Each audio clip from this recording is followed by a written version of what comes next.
Počujeme sa? Áno, počujeme sa.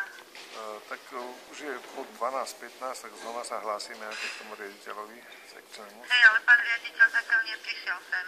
No a dali ste mu vedieť, že čakáme na neho? Vy osobne? On je stále ešte v režii. No dobre, no ale či vie o tom, že čakáme tu na neho, 15 ľudí tu čaká na neho? Ja vám neviem povedať, ale asi áno.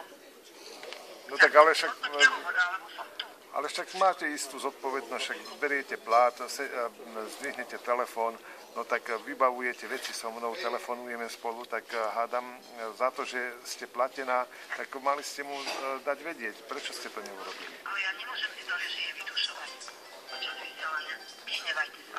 To si veľmi zapletete.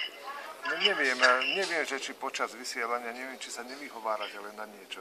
Že pán generálny alebo sekčný riaditeľ je v priamom vysielaní?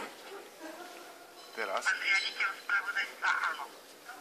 To nás chcete presvedčiť, čo tu sme všetkých, že teraz v tejto chvíli 12 hodín a 18 minút je... Ja vám hovorím, skončilo vysielanie, ešte zatiaľ neprišiel. No, ale skončilo vysielanie. No skončilo vysielanie. My teraz pred chvíľučkou ste hovorili, že je v priamom vysielaní, pán riaditeľ. Áno, počas toho bol vo vysielaní, ale teraz ešte zatiaľ neprišiel z režie. Čiže teraz už nie je. Už mu môže zavolať. Čiže už by ste v tejto chvíli mu mohli zavolať, áno? Ale ja ho nemôžem vyrušovať len tak svojvoľne. Ako svojvoľne, to nemyslíte vážne? To je svojvoľné, keď tu 15 ľudí na ňo čaká a žiadame, aby ste ho informovali, že čakáme na ňo. To je svojvoľné vyrušovanie podľa vás? Pán riaditeľ teraz pripravuje, ako mi hovorí tu nám pán výrobný, že chystajú ďalšiu poradu k povodňam teraz. Čiže pán riaditeľ teraz pripravuje ďalšiu poradu k povodňam. Čiže ho pred chvíľou bol v priamom vysielaní a teraz pripravuje ďalšiu poradu. Ale viete, čo toto sa nahráva ako?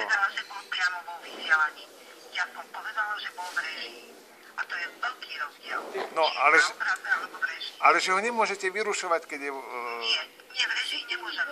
Áno, a teraz už nie je. A teraz ho nemôžete vyrušovať. Čiže teraz ho nemôžete vyrušovať, pretože chystajú poradu k ďalším povodniam. Áno, o chvíľku majú poradu. A teda o chvíľku majú tú poradu, hej?